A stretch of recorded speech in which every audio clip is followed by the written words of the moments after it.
Today we're here with my mom, Peg Bradley, in our third in our series.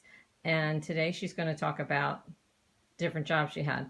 So, Mom, tell us about your first job that you remember making money. What was your first job? My first job, I was in high school in Hallahan, and I got a job. Always wanted to make money. I got a job, and it was in a 5 and 10 in Philadelphia, because I went to school in Philly, so off of near the art museum. And what I did was, so I went into Philly, and I got a job in the 5 and 10. I think it was in McCory's, I think, something like that. And I wanted to be a sales girl, and the woman that was interviewing me, she said, "Well, we really don't have anything in sales right now." She said, "But I can put you on the hot dog stand." And I thought, "Oh, I don't want to work on the hot dog stand."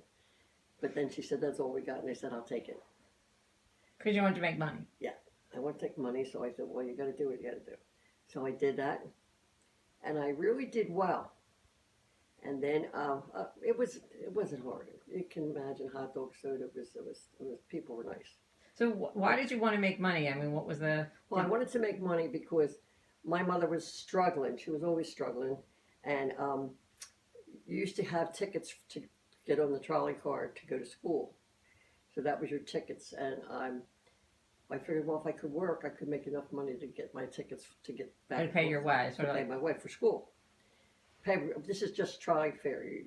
That you didn't. I mean, you didn't pay it. That it would have been a fortune today, but it was just. I think it was when you went from Catholic school, they kind of got you into high school, which was at that time the oldest girl high school in the world probably. Oh, So it was pretty nice to go there. And then when I think I was a junior. I think it was my third year, and that's when I got the job. So I'd go after school on Saturday, and um, and I made not much tips then because not on the hot dog stand. But then she said, "Well, we need somebody over in the luncheonette. So would you go over there?" And I thought, okay, what are you going to do? So I did that, and then I started to make tips. Now, oh, this is better. So I'm making money then, a few dollars. And then the woman from the HR, she came. She said, "There's an opening if you want to be sales." I said, "I'll try sales." And then I was on sales. I don't know, maybe a week, and I baked HR, and I said, "I want to go back into waitressing." I said, "I don't want to be." I said, the woman that was running the thing, she said to me, "You need to make up your mind where you want to work." So of course I went back and I made much more money there. I said, that's where I learned when you work for tips, you can, especially in high school and in college. He said, as the kids, I used to, all my not my girls, well, I guess all of them, and then my grandkids, I would say, because they were working merchandising and real nice merchandising, nice men's clothes. They were the boys, and I said, "You'll make so much more if you go be a waiter or a bus kid, anything to do with the." So So in that luncheonette, was that what we think of when we see like old Woolworth stories where it's the counter and the yes, the round that seats? was the first one. Then they'd get into a dining room. Yeah. But I would prompt the kids. This is what you need to do because you'll make money. You don't really make much money what you're doing now. All it is you're spending what you're making. You're spending to have nice clothes. So how long did you stay at the luncheonette? I stayed at the luncheonette until my cousin Cassie Henderson, she worked in Lip Brothers in their dining room. Small little, when you went shopping. So she said, she got me, she asked me if I wanted to work there. So the woman that ran the luncheonette in the 5 and 10, she didn't like me. And I don't know why. I still don't know why, and I don't care now. But at that point, I thought, I can tell her, I was very happy that I could say to her, "Oh, yeah, today's my last day." And I got another job, and and she was very annoyed, but at that point, I was so glad to get it. And then I did really well in Left Brothers, and as I was still in high school, so I was able to basically little money you're going to need in high school, I could make my own. Mhm. So my mother didn't have to worry about me Mhm. because my mother struggled, and I had, was always wanting to help my mother. Yeah. My mother was the best. You know, you can't get any better than my mother was. Yeah. And she had a hard life in Ireland. Her mother died when she was only 11. And so I think I've told you about my mother before.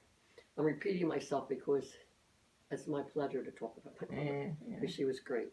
Great for my kids. Did she like you waitressing? Did she have an opinion First, about whether first when I got a job in Stouffer's in Philly, and I was telling her that I could do this job, and she was, oh, Peggy, you don't want to do that. And then she said to me, you know, I used to work with Irish girls that worked, and she said they were waitresses, and she said they wanted to get me a job, and she said years ago it was like it was looked down on, Mhm. or you know, you waitress or bartender, you know, that's beneath you. You know, you'll make money, but that doesn't. Yeah. But It's like a second-class citizens with waitress. second, yeah, you could call it second class citizens, which of course they were not. People have learned Yeah. along. They were making money. Now they're making money. This is what they want to do. But so that was my first job in different parts of waitressing, young, and then I worked in Sunray Drug in their part, you know, where they had their. So how did you like Live Brothers? I like Lip Brothers. Yeah. I make good money in Lip Brothers. Yeah. And I then after I went from there, I went to. Oh, I was working in Sunray Drug, and there was a dentist across the street, and he asked me if I would like to come and work for him. I said, I don't know how to do that. And he said, well, I'll teach you. You'd be a dental assistant, and you do paperwork and all that. I think, okay, it wasn't that much money, but I thought, well, you're up a little bit higher. Not Moving up. waitressing. Yeah. But, and you learn as you get older, you know, the difference. But anyway, I did that for a short time. I said, and I forget why I left there. How did you like that work? Do you remember? It was nice, but I wasn't an assistant. He said I was an assistant, but I don't consider myself. I think you needed to have more experience. I needed to learn more, but I kept the place really nice and clean, and he liked that. And there was a lot of cleaning the instruments and all. I did all that. Yeah. But when I left there, I guess at that point, I guess I was having a baby at that point. Maybe I was having Peggy in. I was maybe having Peggy in. But after that, I had Peggy in. My mother used to take her nieces from Ireland. And she really took, I think, 5 or 6. I can't remember. I pretty much know it was at least 5. But there was a lot of paperwork. And my mother had worked for a doctor, cleaning his office in Philly, 18th and Spruce. And he had a son who was a lawyer. And when my mother was taking the kids from Ireland, it got to be, you need to have this paperwork done. And of course my mother didn't. And then she said, she called Hanley Rubison. His name was Hanley Rubison. He was a wonderful man. And that was the lawyer. That's the lawyer. Hanley Rubison was a lawyer. And he was the son of the doctor she worked for. Okay. So my mother was a good woman. And he said, and he, let me, you know, so she must have said to him, could she have Hanley's number or whatever? And so she got in touch with him, and she said, Peggy, you're going to have to bring up, tell him what you need, what I need, and you'll do the runner. You'll be the one that goes up to Philly. It was 16th and Walnut, yeah, 16th and Walnut, 13th Walnut, yeah. So anyway, he worked right across he worked across the street on Walnut Street at 1522 or something. But I had been up there different times, and he would have me sit in his office. His secretary would do all the work, and I'd sit and talk to him, and he would tell me what was I doing now, and then he says to me, I said, well, I'm working, and I'm working in Sunray Drug as a waitress. He says, "Oh, Peggy, you could do better than that." I said, "Well, that's where I make the money now." So then he said, I belong to a lawyers club across the street, and oh, okay. I'm going to give you a note, and the manager's name is Mr. Stigl. He said, and he's a dear friend of mine. He said, I want you to tell him, give him the note. He said, there'll be a doorman comes to the door. Joe will come to the door, and he'll ask you what you want, and you tell him you want to talk. You have an appointment with Mr. Stigl. So I did what he said. Mr. Stigl brought me to his office, and how much experience. Now, this is a very nice club. At the time, to me, it's a job. Am I going to make good money? It was all. But you didn't know like a lawyer's club. It wasn't like it's just another place.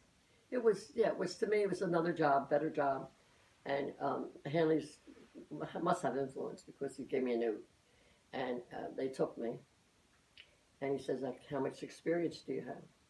And I said, well, I really don't have that much experience. He said, have you ever served drinks? I said, no. He said, well, we'll teach you. I said, everybody wanted to teach me. So I guess in a long way. You always have people that come into your path that kind of directed you. Somebody always, they really liked me and they wanted to help me, or they just didn't like me at all. Like the manager in the 5 and 10. I said, she just couldn't stand me. I said, matter of fact, my mother came in for lunch one day. She was so upset. When I got home, she said, Peggy, you need to quit that job. How dare her speak to you like that? And I said to my mom, oh, Mom, I make good money. I don't pay attention to her. She's just mean. So as it turned out, I got the job. Mr. Siegel gave you the job. Mr. Siegel gave me the job. And I had really no experience. It was, in fact, I can still remember there was a Army-Navy game. And they were having, like, a dinner or whatever there. I said, so the bishop comes in. I'm thinking, the bishop, because this cathedral's right up the street. But, so I was impressed with that. And these women were wonderful. They taught me, and I'm sure they probably said, oh, this is great. These all experienced women, they were not old. For me, I was 21. Yeah, old to you, For me, they were old. But they took me under their wing, and they were wonderful. I was there, I think, about 12 years. Is that the place where you would eat the stuff for the drinks? Yeah. What would happen is they had a bar there, and it was all a big tray of garnish. Cherries and oranges and all olives, for the all drinks. the stuff for the drink. And I would eat them in the bar. People were wonderful. Peggy, this is a garnish, hon. You've got to go out and ask the chef to get him to cut you an orange. I said, now, he tells me to ask for the chef, who was not a nice guy. So he was, he set me up. Now, they're going to have a laugh on this one because they figured he's going to have a fit because he wasn't nice. Mm-hmm. So I went in and I said, well, I need to have an orange cut up for Joe. And he just looked at me like, what are you talking about? I said, well, he said he needs an orange because he was going to give the orange to me, but I didn't tell him that. So he needs to cut up so he said, now, in the meantime, the 2 bartenders are at the side door, like there's a swinging door. They're looking in the kitchen. They're watching you. They're watching me to see what's he going to do to her. So then he said, then I just said, I'm going to leave. I'm in tears. So I goes out now. They're the tour, and I think at the time I probably cried a little bit. Then they felt bad because they didn't want to read. It was always just for fun because the guy was miserable. But so that was my start of garnish. So what did they teach you about drinks? Never heard of these fancy drinks? I never heard of an old fashioned, a martini, a Manhattan, daiquiri, Didn't the customers teach you too? Customers, everybody was treating me great. I think because I was young. Yeah. And really, I would say more innocent. Well, you had a nice personality too. I was nice enough, but I think because I was so young doing this, they were used to older women with a lot of experience. Here we got this. They're all Jewish, and you would have a whole family, and they had a window where you used to pay your checks. and one of the assistants was Joe Myers, a wonderful man. Him and his wife were at the office that day, and I'm at the table with these people. I'm going to take their order, and I said I'm going to bring rolls, and I bring in water.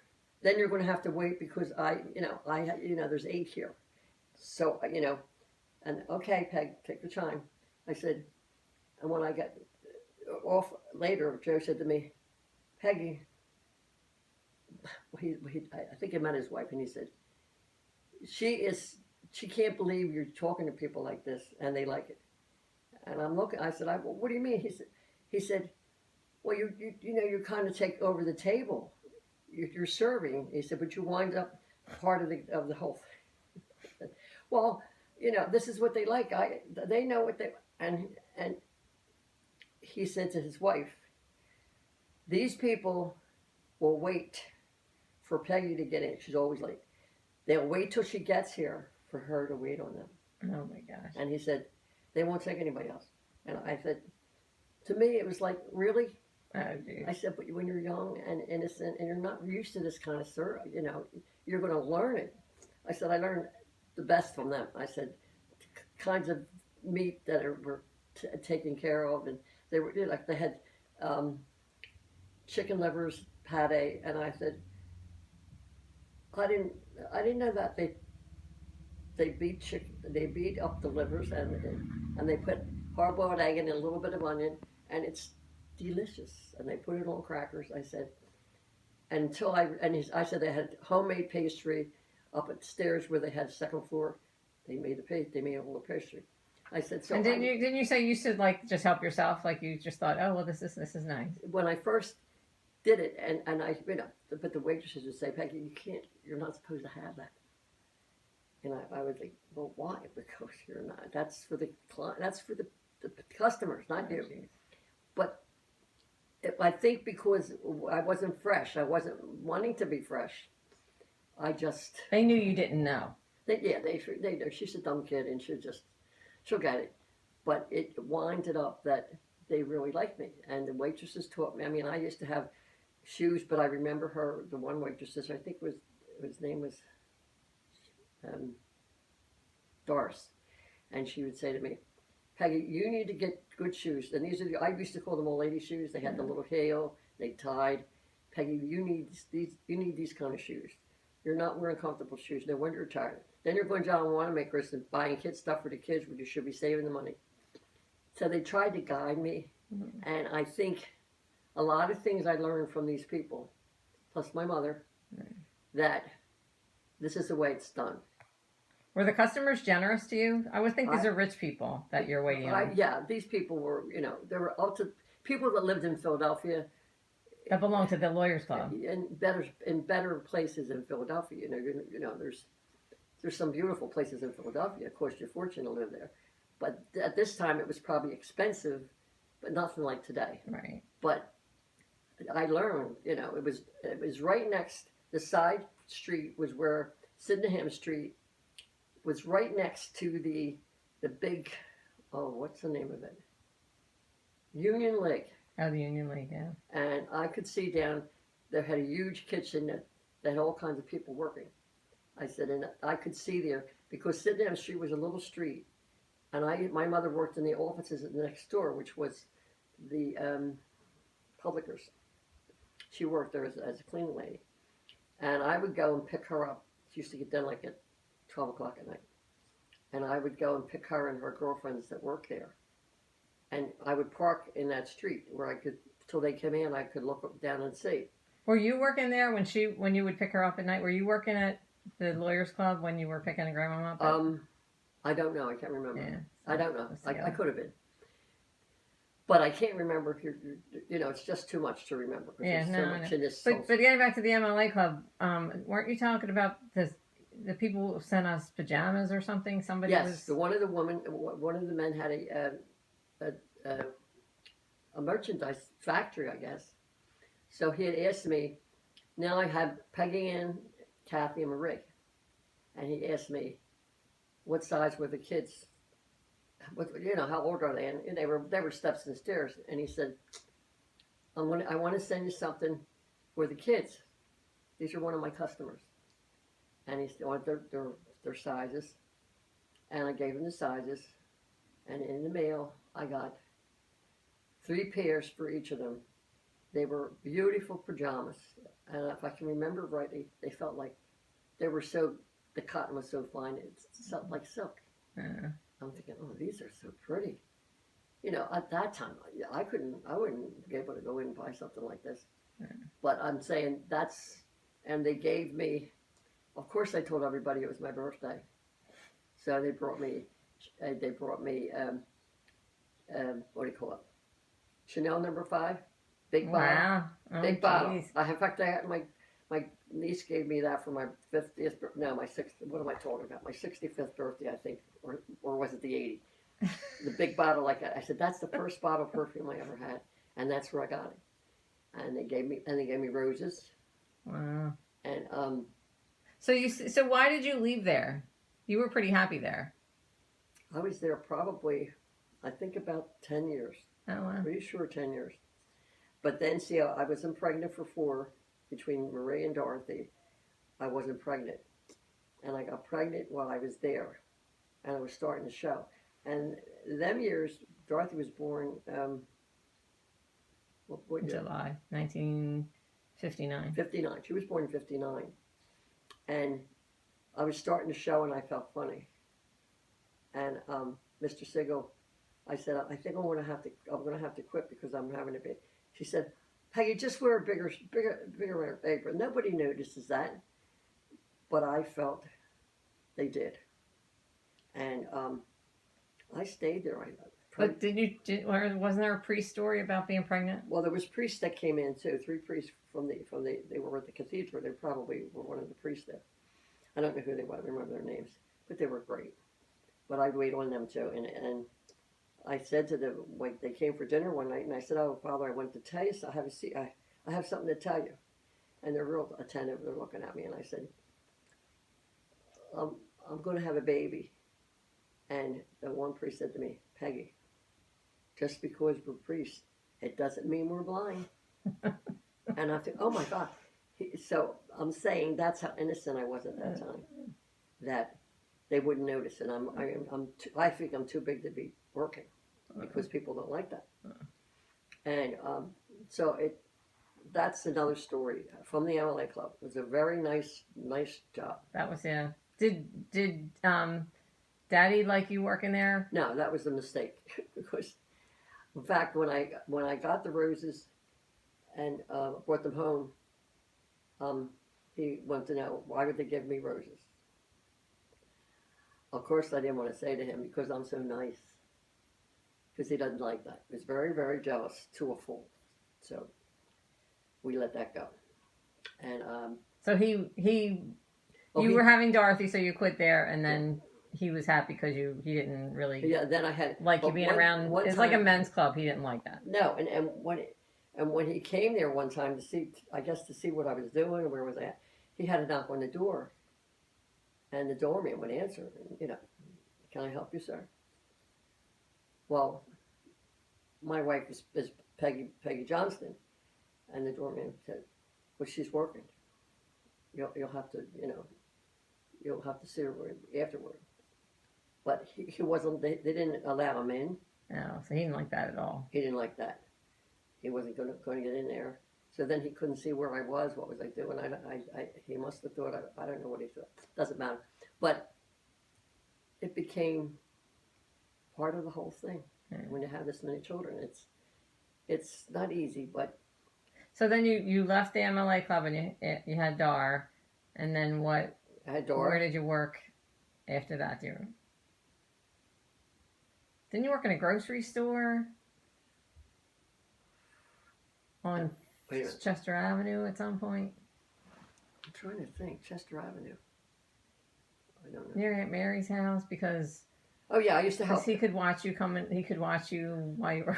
No. One time I went to the store, the Acme, or one of the grocery stores, and probably the Acme. And when I was in there, I didn't take the kids with me to the store because they're a nuisance and they drive me crazy. So I'd go myself. and he didn't like me to be myself. I don't know why, but anyway, I goes up to the counter to the manager, and I wanted to know where something was, and I went to ask him where it was. So then I went home, and when I got home, he wanted to know why was I talking to the manager.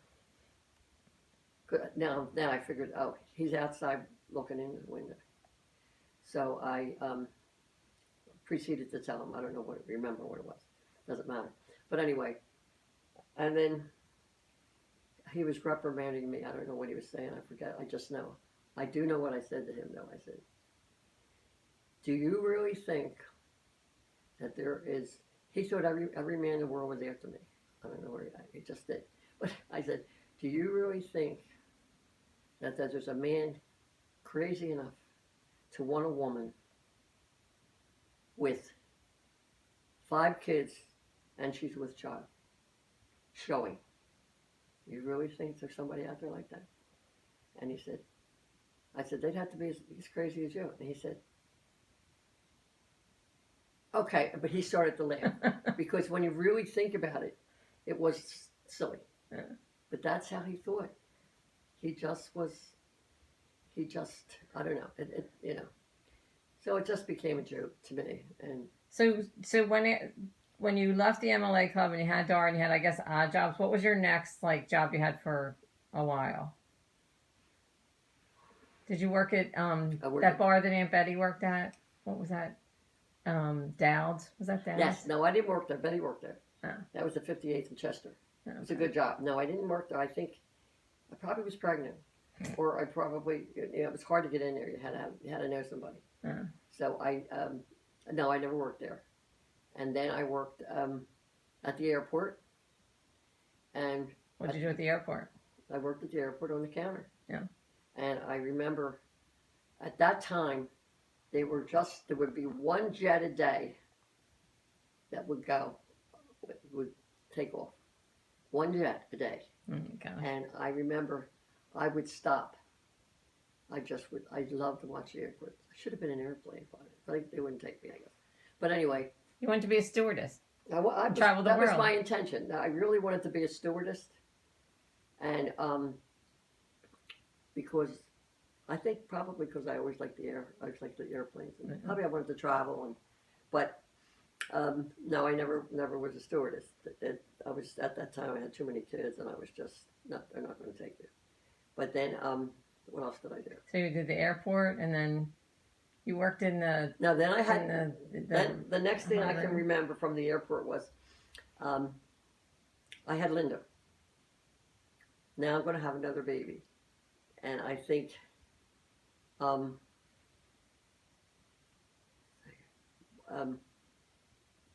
was in the airport. And then Linda was one of the few kids that I could stay home all the time. While she was little. Yeah, when she was little. After she was born, I stayed. I think I forget how old she was when I went back to work. And her and Gilly are only 2 years apart. And Linda's 64, Gilly's 66. So they're 2 years apart. And then, oh my. Well, you worked on that room that went around in a circle on the... Oh yeah, that was the Holiday Inn. Holiday Inn, right. In 1968, I decided that I was going to go down the shore and work. Oh, that's right, we did that. I'm going to go down the shore and work. And I'm going to bring all the kids. And because then I get away from Billy for the summer, I thought, because he was a tyrant. So, you can only take so much of it. Oh, I thought it was so that we could all enjoy the summer at the beach. Well, of course, I figured we'd go to LA. And I didn't... Because we all like to sit on the beach because we all need sunscreen. and I didn't... I'm going to go down the shore, but I didn't like Wildwood. When I think about it. I didn't like Wildwood. So I was taking the kids to a dentist, all friend of mine. He was around for a long time. So he said, Peggy, why don't you go to Stone Harbor? That's really nice. And where's Stone Harbor? This is sincere. Oh, I knew Wildwood. Yeah. Atlantic City. First time I ever been to the beach. I was 14. My mother took me to a bed and breakfast in Atlantic City for the weekend. and I never forgot it. It was really nice. But that was Atlantic City. Because that's, I'm 65 now, so I was a young girl. You're So 80. You're 85 now. What did I say? 65. Wishful thinking. I know I don't want to be 65. No, 85 I am. But anyway, that was only for a weekend. And then So it's 2 years in a row we went to. One was at the Shelter Haven. You worked at the Shelter Haven. 1968 and 69. We were down in Stone Harbor for the Golden summer. Inn. The And Golden Inn, Inn. I worked, made fabulous money in the Golden Inn. That was in 68 and 69. 68 was Shelter Haven. And people that know Stone Harbor will know that Shelter Haven was there a long time. Golden Inn was in I think it's still Avalon. there. Yeah, I think it's still there. Avalon. It's still there. Really nice restaurant, and I did very well there. And I don't know where I went. So then you went to the Holiday Inn. So you did very good. So the Holiday Inn. Well, when I left the shore to go back home with the kids for school, I got a job at the Holiday Inn on City Line. Now, this was at that time. I think it was. I forget the name of the people that own it. Beautiful place. And I worked down there first in the luncheonette because they didn't have any spots up on it's called the Empire Room. And Empire Room. It turned around. Yeah. So I said to the person that ran the dining room, a small dining room downstairs, if they get an opening up, because I go upstairs. And so he got me upstairs. What a job. What a job. Beautiful. And it used to go, it was just nice to work there. Didn't you bring other people with you to the Empire Room? Didn't you get other people jobs there? No, I go up. No. Did you get Reba a job there? No, I got her in San Francisco with Gino. Oh, okay. She was lucky enough to get into San Francisco because that was a big But strong. who worked with you in the Empire Room? Somebody? Eleanor. You remember Eleanor? Oh, yeah. Eleanor. She was from the Empire Room. Oh, okay. And she... Did Liz work in the Empire Room? No. No. No. Sorry, I'm getting your jobs confused. No, and she didn't... No, I don't know. Oh, so talk about Gino's. The job that worked for Gino. You love that. When I was in the Empire Room, that's when they needed somebody. He just bought it. And Eleanor was working there. And she says, Peggy, we really need somebody. And a friend of mine who worked in the Empire Room said, Eleanor's looking for somebody. Why don't you see if you could get, see what they have. So I went down there to work. And it was like an old The mansion. a mansion. And it was Gino Marchetti, and he was the owner. And me, at that time, he was the greatest football star, defensive end. I mean, he was just a super... But what did you know about Gino before you started there? Nothing. He was the hamburger guy. He had a hamburger, Gino's hamburger, That's all I knew about him. And I said, then my brother-in-law, Rainey's husband, said to me, Rainey must have said, "Our Peggy works for Gino, and then my brother-in-law said, she works. He's the greatest defensive." And I was like, "What? He's a hamburger guy. He's a football player. Yeah, but because I had no voice, so it's no kind of baseball, football, none of it. Billy liked a little bit of hockey, but that was it. And so anyway, I got the job at Gino. What a great man. Mm. Generous, really, really good to me. Right. He was a wonderful man. God rest his soul. But I made a lot of money with him too. And I did get Reba a job there.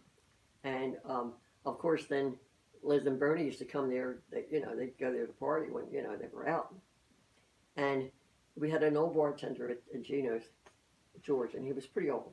And he wouldn't have lunch, and Gino said to me one day, Peg, I want you to see if George will teach you how to bartend because he really needs a break and he won't take it. And he said, this way you can say, can you teach me bartend while you have your lunch? And that's how I got bartending. I said, and he would have his lunch. I said, then in between that, I waitressed, I bartended. Then, um, well, something happened. Something happened with Gino's. I forget. I left her for a while. I forget.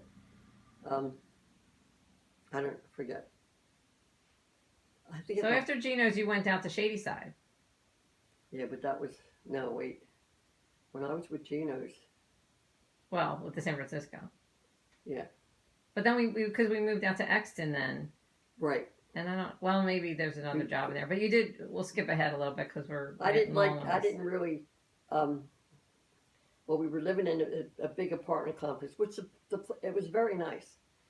But I used to work at Gino's at lunchtime, and the kids were in school, and I said then something happened in the apartment. Somebody was ripped in the apartment. And I got really scared because I'm thinking, my girls are here. I mean, I'm up the street, but the point is, I can't be worried about them while I'm working. And I was over lunch sitting looking at the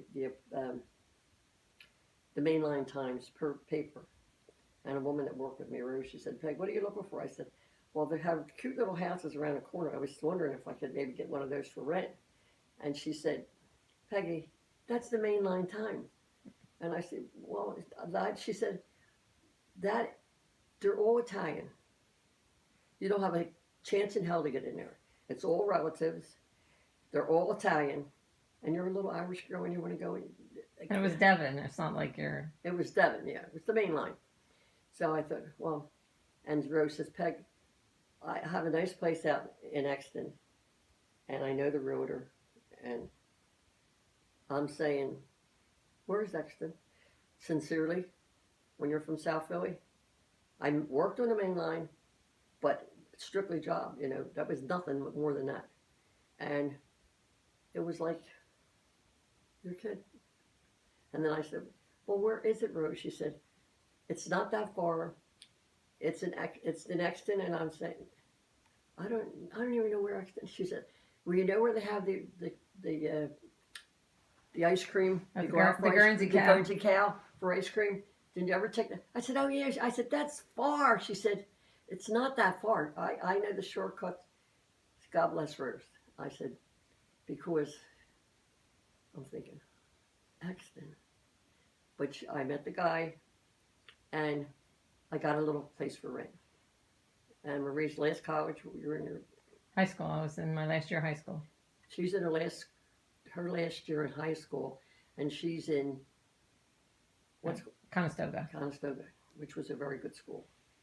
And then she's talking about going to college, and I'm thinking, Marie, how can she go to college? It's expensive to go to college.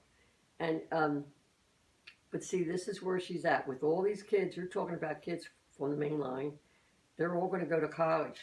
They're going to, and she kept saying Penn State. And I'm thinking Penn State's the University of Pennsylvania, because that's the only thing I knew was Penn. To me, it's because that's not far from where we live. So I'm thinking, we can't afford to go there. So then it came that it's Penn State, which is a little lot cheaper. You won't get. Just don't even think about the University of Pennsylvania. But she started to talk about it. She was hell bent on going. And at this point, I'm thinking, well, if she can, if she can make it. I was working the room for Gina. What was I working? The cloakroom. Oh, the cloakroom, yeah. And I did that a little bit. Yeah, you did that. And he paid me visually for working. I was supposed to give him a cut. But he never told me how much the cut was going to be.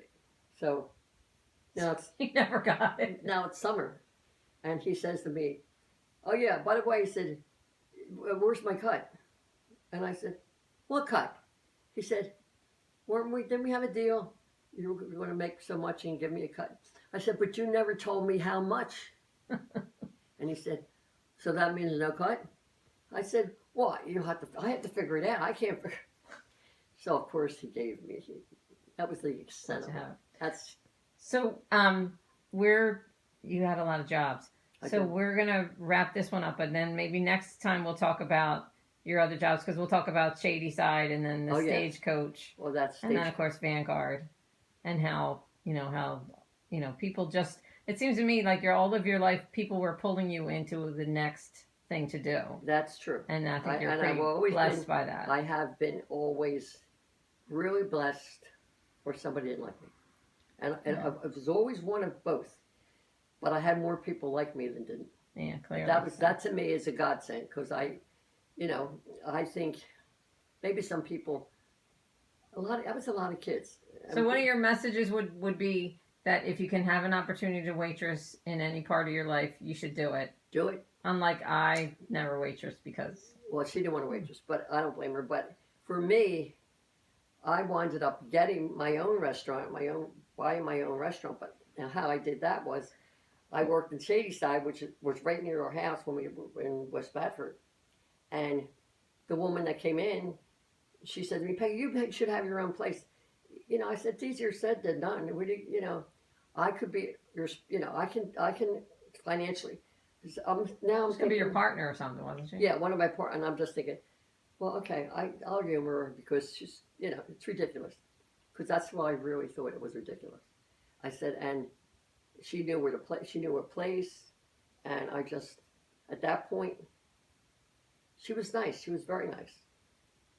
But I didn't realize that she was in the criminal world.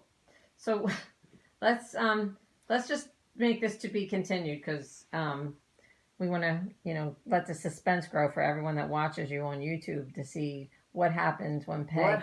What happens when Peg buys the Stagecoach. So we will see you all next week.